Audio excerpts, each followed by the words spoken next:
بسم اللہ الرحمن الرحیم۔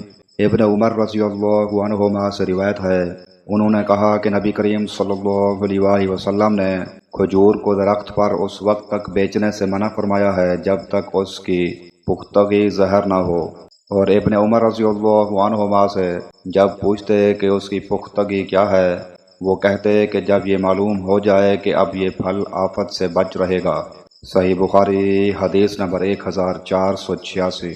زید بن اسلم اپنے باپ سے روایت کرتے ہیں، انہوں نے بیان کیا کہ میں نے عمر رضی اللہ عنہ کو یہ کہتے سنا کہ انہوں نے ایک گھوڑا اللہ تعالیٰ کے راستے میں ایک شخص کو سواری کے لیے دے دیا، لیکن اس شخص نے گھوڑے کو خراب کر دیا، اس لیے میں نے چاہا کہ اسے خرید لوں۔ میرا یہ بھی خیال تھا کہ وہ اسے سستے داموں بیچ ڈالے گا، چنانچہ میں نے رسول اللہ صلی اللہ علیہ وسلم سے اس کے متعلق پوچھا تو آپ صلی اللہ علیہ وسلم نے فرمایا کہ اپنا صدقہ واپس نہ لو، خواہ وہ تمہیں 1 درہم ہی میں کیوں نہ دے، کیونکہ دیا ہوا صدقہ واپس لینے والے کی مثال قائع کر کے چاٹنے والے کی سی ہے۔ صحیح بخاری حدیث نمبر 1490۔ ابن عباس رضی اللہ عنہما سے روایت ہے، انہوں نے بیان کیا کہ نبی کریم صلی اللہ علیہ وسلم نے میمونہ رضی اللہ عنہا کی باندی کو جو بکری صدقے میں کسی نے دی تھی وہ مری ہوئی دیکھی۔ اس پر آپ صلی اللہ علیہ وسلم نے فرمایا کہ تم لوگ اس کے چمڑے کو کیوں نہیں کام میں لائے؟ لوگوں نے کہا کہ یہ تو مردہ ہے۔ آپ نے فرمایا کہ حرام تو صرف اس کا کھانا ہے۔ صحیح بخاری حدیث نمبر 1492۔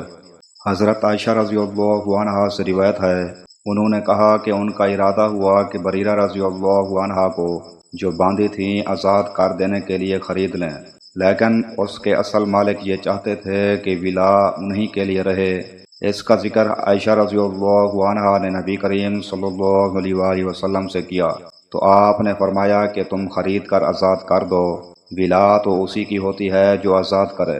انہوں نے کہا کہ نبی کریم صلی اللہ علیہ وسلم کی خدمت میں گوشت پیش کیا گیا، میں نے کہا کہ یہ بریرہ رضی اللہ عنہا کو کسی نے صدقے کے طور پر دیا ہے، تو آپ نے فرمایا کہ یہ ان کے لیے صدقہ تھا، لیکن اب ہمارے لیے یہ ہدیہ ہے۔ صحیح بخاری حدیث نمبر 1493۔ عبداللہ بن عمر رضی اللہ عنہما سے روایت ہے، انہوں نے کہا کہ رسول اللہ صلی اللہ علیہ وسلم نے فرمایا، آدمی ہمیشہ لوگوں کے سامنے ہاتھ پھیلاتا رہتا ہے یہاں تک کہ وہ قیامت کے دن اس طرح اٹھے گا کہ اس کے چہرے پر ذرا بھی گوشت نہ ہوگا۔ صحیح بخاری حدیث نمبر 1474۔